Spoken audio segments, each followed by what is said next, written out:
welcome to the Church of Jesus Christ. We're going to start with questions. So the first question is, what's the most important thing that you do in life?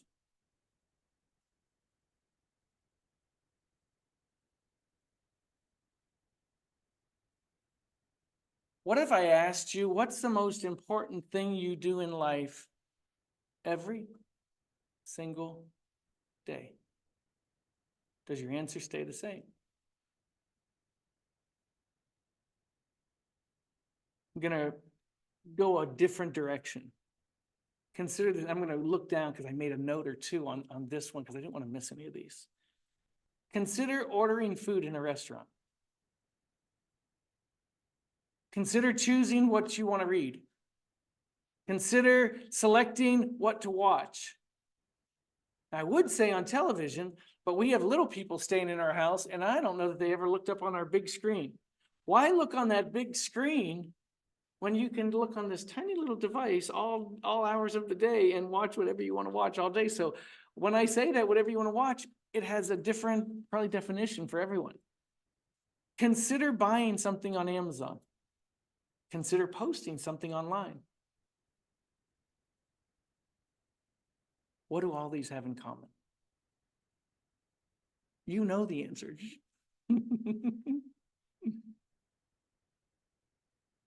Our theme today is, so what did you decide? The most important thing you do in life is decide. Nothing more. And the amazing part of that is we struggle and wrestle and just all day long, maybe if there's something huge to decide upon, maybe it's the person we want to spend the rest of our life with. When, how, what, when, where, everything. Maybe it's a house you want to buy. Maybe if you're as small-minded as me, it's even a stereo you want to buy or a car you want to buy. Everything can cause me to just stop and really give it great thought. Decisions. But maybe it's the smallest decisions that also impact. I remember probably after doing the fourth or fifth service for a young person in Oldham County after they lost their lives, I was exhausted in that situation and expressed it, I hope, in a gentle way, but expressed it that sometimes it's a decision to climb into a car where other people have made poor decisions. And that one decision can change not just your life, but the lives of everybody in your life. Decisions. So what did you decide? Sister Audrey is coming away from a week where she made a huge decision. And by the way, a great decision. But a decision nonetheless. And sometimes when you come away from such a powerful decision, you think you can rest. I've been thinking about, I don't know if this is your testimony, but I've been thinking about this over and over and over. And I've had meetings where I've ducked it, or I felt my heart beating and is this the time? And so finally you make that decision and you rest. Now I can rest. And so quickly afterwards, you're put in a position to make another decision. It may not be verbal. It may not be with your actions. It might just be with your mind. Remember in my naivete, flying home from campout, 1976, for most in the room don't even know what a 1976 looks like. But flying home after campout in 1976 and wondering while I was sitting on my plane, and I say naivete as if I hadn't already slipped. But I thought as I was flying on that plane, what's going to be my first sin? Where am I going to fall first? And maybe that was my 14th and I didn't even know it as I was wondering. And that one counts just because I was letting myself off the hook for the other 13. But I remember that thought clearly. So innocent. Decisions. I'm going to read you a couple quotes. I hope at least one jars you and you, oh, I'll take that one home. Tattoo that on my brain. Maybe all of them. Hopefully not none of them. Every decision you make reflects who you are.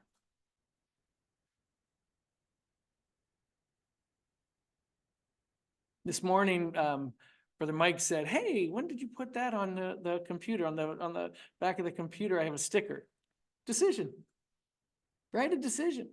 Every decision you make reflects who you are.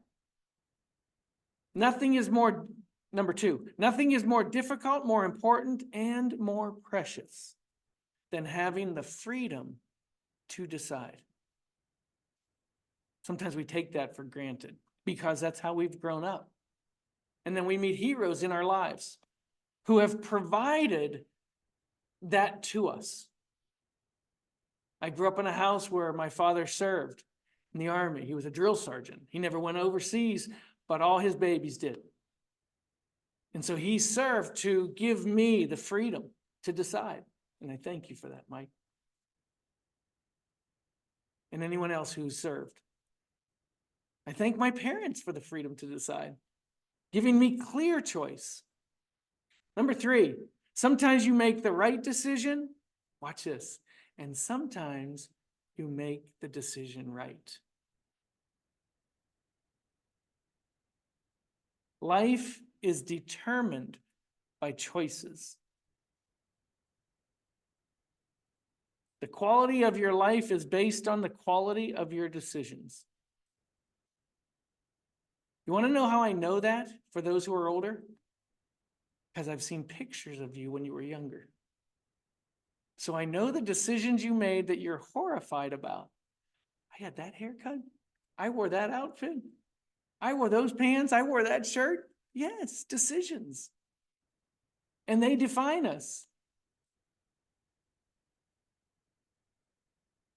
You are only one decision away from a totally different life.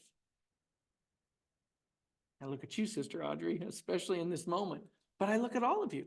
You're only one decision away from a totally different life. Last year on the football field, one of our young receivers went up for a pass that he shouldn't have, got way over his head, way out of, couldn't have reached it, went up, got hit, landed on the ground. And the next thing I truly remember, I didn't blank out, but just as you get older, thoughts aren't so thoughts don't stay together. I'll say it that way. I'm not going to search for a big word.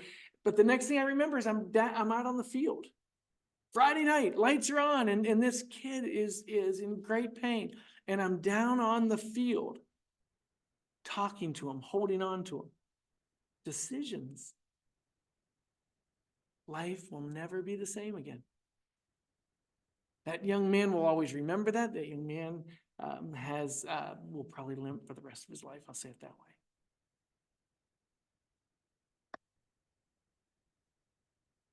I'm going to read you a couple other quotes about decisions. These are spiritual quotes. These are scriptural quotes.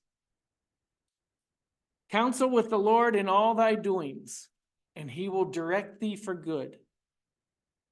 Alma gave this good counsel, but first said, counsel with the Lord in your youth.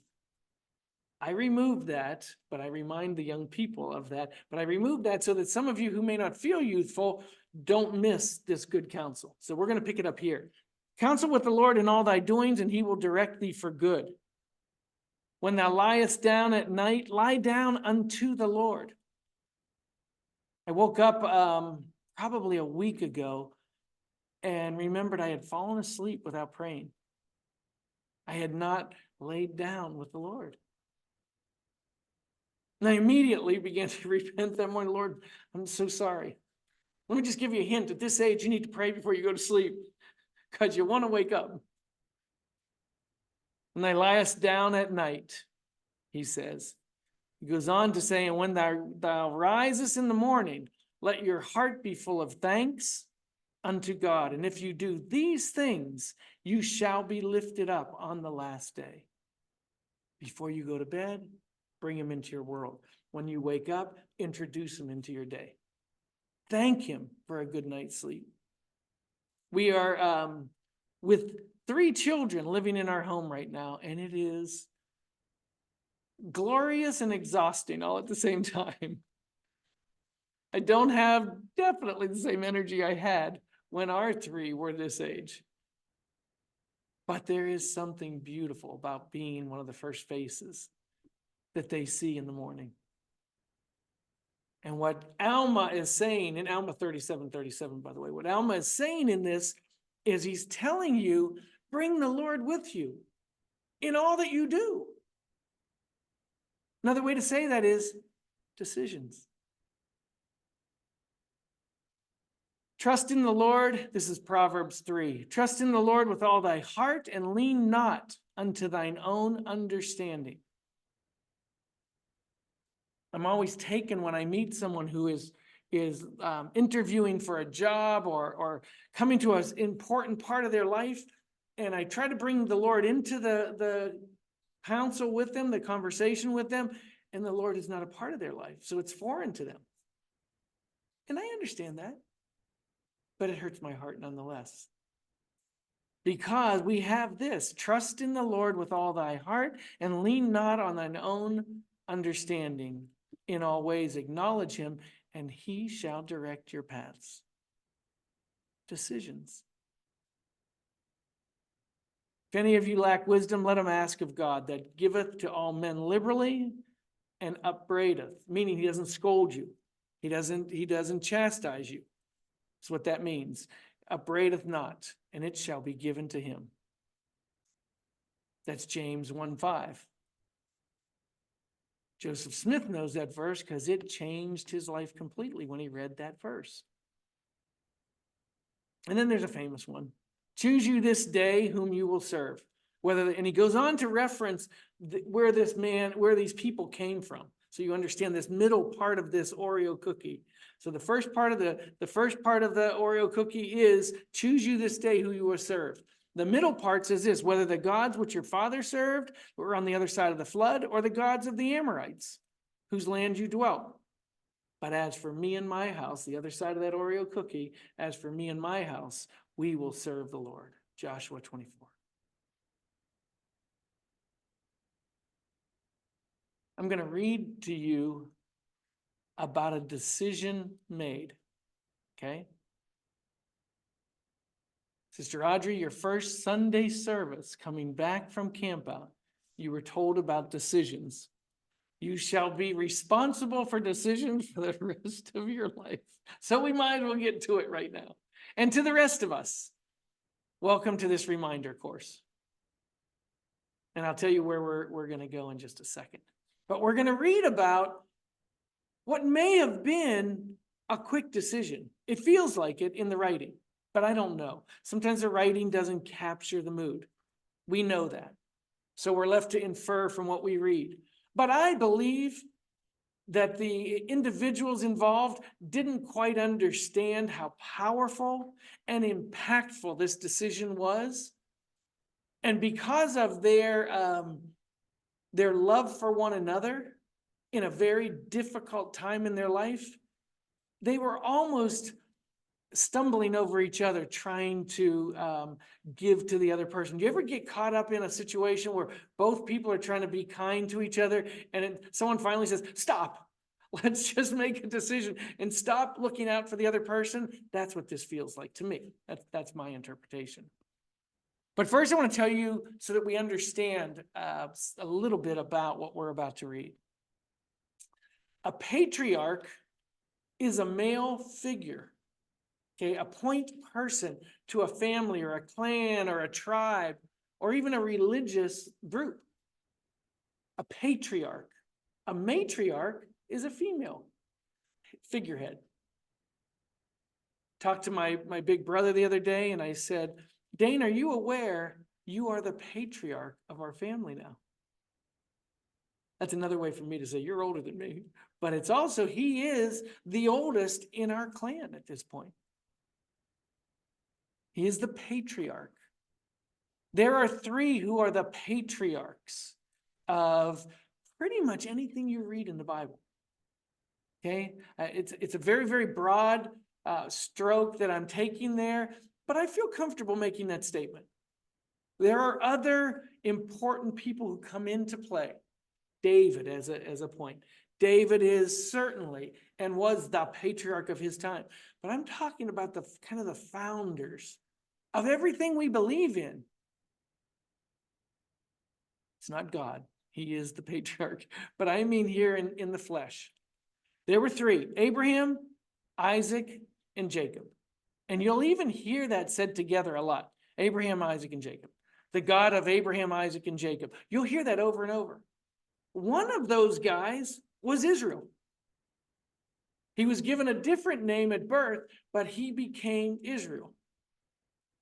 Okay, so that's how important these three are. Anytime we hear the house of Israel or prophecies of Israel, looking forward even from 2024, we're still looking forward to prophecies about Israel today, right? So these guys are big. Abraham was Abram. Okay, Abraham was Abram. If you read that early on, that's who you're reading about. Don't stumble on that. Jacob became Israel. Okay, so when you hear Israel, he was given at his birth the name Jacob. Got in a little wrestling match with an angel and got his name changed. That was his blessing, to be called Jacob. Isn't that kind of cool? I'm going to take a little left turn real quick. So in that wrestling match, Jacob pulled his thigh. He pulled his thigh muscle. Okay. We believe that Israel is international, not just in Jerusalem, right? We believe that the tribe of Israel, the 12 sons, kind of went out all over. We don't know where they all are, but we believe they're out there. We also believe specifically that one of those tribes ended up in the Americas. The Native Americans, when they eat a pig or a cow, do not eat the back part of the leg on the meat. When they cut a cow or cut a pig or cut an animal with 4 legs, they don't eat the back part of the leg. And they don't know why. Those people on this land do not know why that tradition is there. And I would just remind them, they carried that tradition over across the ocean thousands of years ago.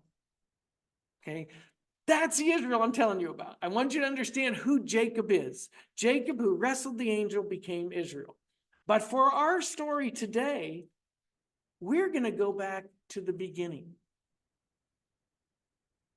And we're going to talk about a little decision made that changed everything. It was as it was supposed to be. But when you're in the situation, you don't know what's supposed to be, right? Make a decision right now, and you don't know this is going to impact you forever.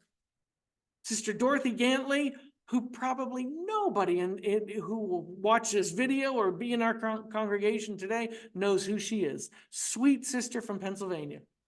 1975, after campout ended, she was friends with my Aunt Darlene. My Aunt Darlene told her about these 2 boys in South Florida who need the Lord. Sister Dorothy Gantley paid my way to campout in 1975. I came to campout. I fell in love with the Church of Jesus Christ and the people who were outside of my little tiny branch. I thought this was the Church of Jesus Christ and found out this was the Church of Jesus Christ. Big day for me. So I went back in 1976, made my commitment to the Lord, got baptized. I was Sister Audrey that year, 1976.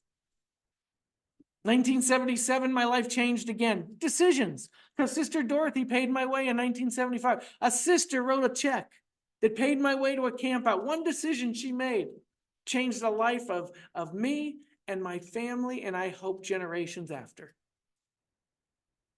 1977, I go to a campout. fall in love with, as I told the people back in my Lake Worth branch, fell in love with the girl with the eyes.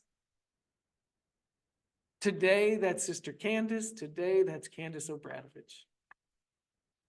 Because Sister Dorothy Gantley made a decision to write a check. You don't think decisions count? You don't think every single decision matters? As she was writing that check, she had no idea who Ryan or Wiley or Charlie Joe were. Just 3 generations later, Sister Dorothy Gantley, they're going to be the grandchildren to this little boy, this young man that you're paying to come to camp out. Decisions. Our theme today is, so what did you decide? Every decision counts. I'm going to Genesis, the 13th chapter. Well, Genesis 13? Come on, brother, bring us into the New Testament. Stir us up. Let's just go back and see. Decisions. Remember what I told you. Abram is Abraham. Okay? I don't know how much of this I'm going to read or how much of this I'm going to tell. So to give you a little backstory, Abram, who's Abraham? Abram had a brother named Haran, or Haran. Haran, Haran. Is how I pronounce it. Haran had a son named Lot. You're going to learn a lot about Lot in your spiritual life, or you know a lot about Lot already in your spiritual life.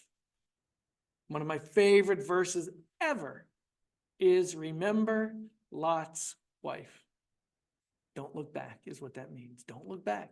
Don't look back at your life and want what you gave up is what that means. I'm not going to make too far a left turn. Just going to tell you, Lot will continue to be a part of your life for the rest of your spiritual life. Lot was the nephew of Abram. Abram leaves the city of Ur, U-R. Leaves his brother's side. And when he leaves, Lot, who has a relationship with Abram, said he would go with him. So Lot and Abram leave away from their people into the hills. That's where we're going to pick it up. So I'm not going to go too much into the first few verses, but I just want you to know this is how they ended up together. Okay, the first couple verses of this 13th chapter will tell that same story. Okay, so now they're leaving. In verse 6, it says, the land, I love the poetry of the word of God. The land was not able to bear them, that they might dwell together. Pronoun they is Abram or Abraham and Lot, and their peoples, and their flocks, and their herdsmen. Two different factions of people. Abram and Lot, who are connected together, love each other, but something's happening because these herds are so big and they're probably crossing into each other's space. Your sheep ate what my sheep wanted to eat. That's as simple as this gets. I know one of my skill sets is the ability to simplify stories. So I'm simplifying this story for you so you understand it. But that's what's happening. These herds are traveling together and they're crossing into each other and they're eating each other's grass. And it's becoming a sticking point. Again, we're watching young people and we're watching your leg touch my leg. You know that? Like when you're laying down at night and you're in bed, hey, your leg's touching my leg. You're in my space. That's how small this and petty this is. Your sheep are eating my sheep's grass. Let's go on. I'm going to read it again, how beautiful it said. The land was not able to bear them that they might dwell together, for their substance was great. Both were men of wealth. And their wealth was defined by their crops and their herds, so that they could not dwell together. Lot and Abraham, loved each other. But because of these situations, they could not dwell together. Verse 7, and there was strife between the herdmen of Abram's cattle and the herdmen of Lot's cattle. And the Canaanite and the Perizzite dwelled them in the land. So they're not just their own two factions, there's others. So they're kind of stuck together. And this is a mess. And as small a thing as this seems, it's a mess. And Abram said to Lot, Let there be no strife, I pray thee, between me and thee, and between my herdmen and thy herdmen, for we be brethren. We love each other. Why are we letting this come between us? Your favorite is Bob over there. My favorite is Steve, and Bob and Steve don't like each other. And this is going to come between us at some point. Let's just separate. Is not the whole land before thee? And so I'm picturing them on maybe a hillside or in a mountain. And they're looking over all this land. And Abram is saying to Lot, everything we see, we can claim. Isn't there enough space for both of us? And Abram said to Lot, is not the land before thee? Separate thyself, I pray thee, from me. I love you enough to say, go. Go in peace and be apart from me so that we can love each other. If thou take the left hand, then I'll take the right. Or if thou depart to the right hand, I'll go to the left. That's how simple it is. You get first choice, Lot, wherever you choose. And Lot's about to do what? Make a decision. Our theme today is, so what did you decide? And Lot lifted up his eyes and beheld all the plain of Jordan, that it was well watered, before the Lord destroyed Sodom. This was before, he mentions this in the story, before the Lord destroyed Sodom and Gomorrah, even as the garden of the Lord, the Garden of Eden, like the land of Egypt, as thou comest into Zoar.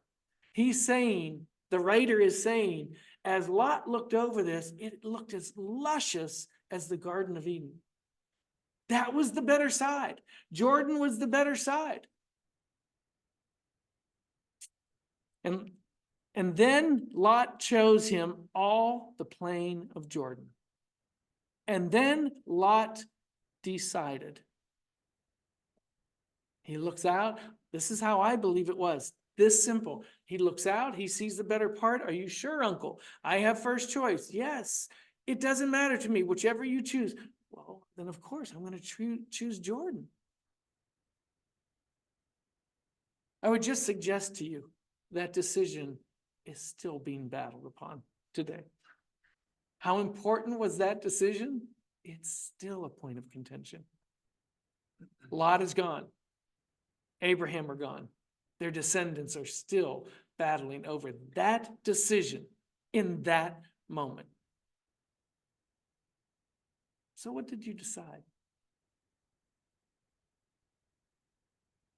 Then Lot chose him all the plain of Jordan, and Lot journeyed east, and they separated themselves the one from the other. Abraham dwelled in the land of Canaan, and Lot dwelled in the cities of the plain and pitched his tent in Sodom. But the men of Sodom were wicked and sinners before the Lord exceedingly. And the Lord said unto Abram, after that Lot was separated from him, lift up thine eyes and look from this place where thou art northward and southward and eastward and westward. For all the land which thou seest, to thee will I give it, and to thy seed forever. I will make thy seed as the dust of the earth, not humble like the dust, as much as the dust. That's what that means. I will multiply your people to the point that they're of the dust of the earth. They'll be everywhere, not just in Jerusalem, maybe in Cleveland. Maybe like the dust of the earth. Israel is everywhere today because Lot chose Jordan. So that a man can number the dust of the earth, then shall thy seed also be numbered. Arise, walk through the land in the length of it and in the breadth of it, for I will give it unto thee, O Israel. This is Abram to become Abraham, to bear forth Jacob, to bear forth Israel in total. Oh, excuse me, I skipped Isaac. To bear forth Isaac, to bear forth Jacob, who became Israel, who became of the dust of the earth.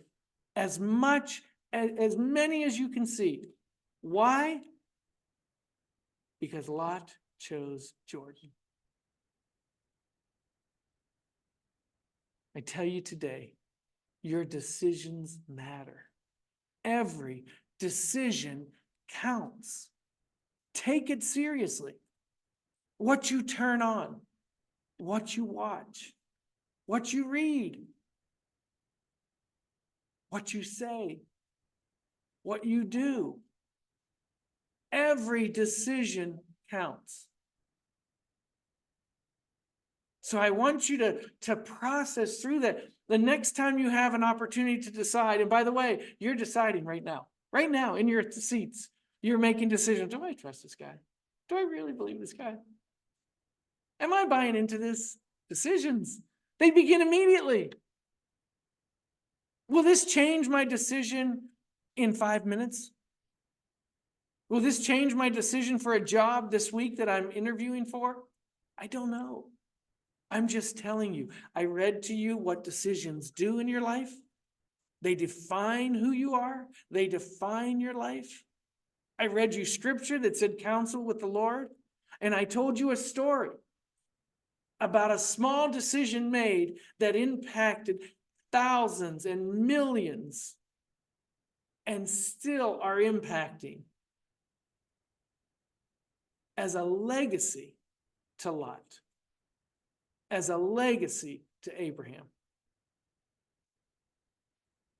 Every decision made is important, even the smallest.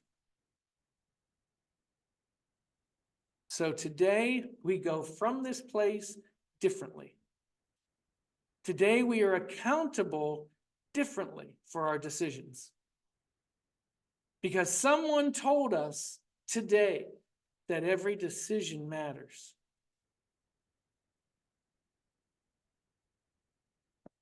Here's who I am at this stage of life.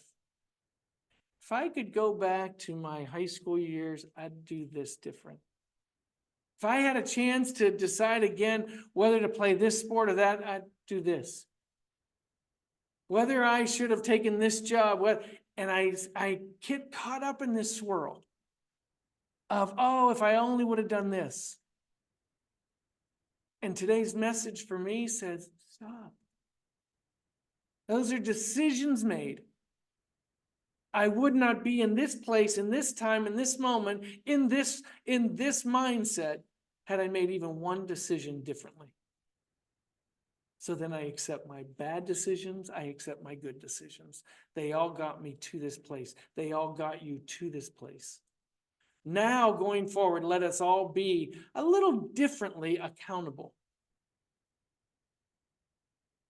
And as it pertains to this particular message, I ask you just one question.